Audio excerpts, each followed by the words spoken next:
the word on the social media and public comments are saying that, it was appointed based on ethnicity because the president is the Yoruba man, and so therefore that's why he deserved that appointment. But it's good that you clarified that. Now let's look at the security architecture of the country.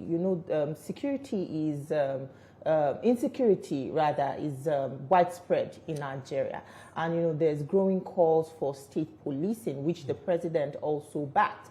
Now, if that state policing becomes a reality, how would you say this new IGP can prepare the police force in a way that it doesn't rival, the state policing, and it's quite effective and strengthening our, security architecture?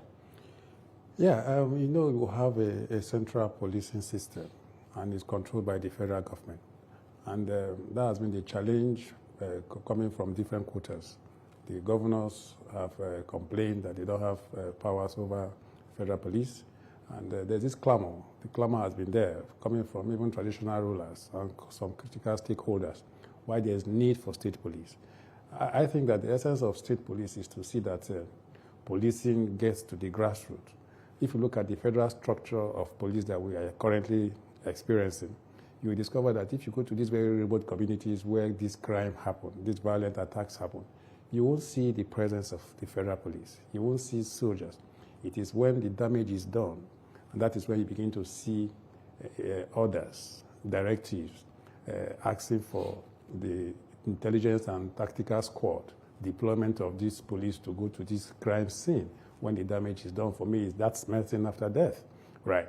So looking at the state police, the whole idea is to see that there's presence of police in our rural communities. Because as we speak, as we're talking here in your studio, there are no presence of police in our rural communities, right? So for me, I think that it's a welcome development. Each time you hear the president have audience with either governors or members of the National Assembly, there's always this idea of creation of state police on his agenda, because he knows that the National Assembly has a critical role to play with regards to the creation of state police. They need to tinker with the Constitution of the Federal Republic of Nigeria, Section 214 or so, where they need to do some amendments, right, that can or should accommodate the creation of state police.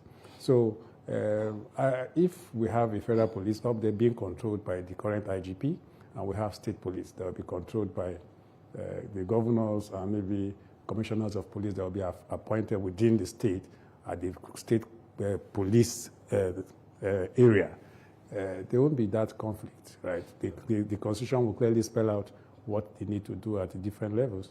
Right. But there are some fears with regards to state police, right? But maybe in the course of the conversation we can discuss the fears.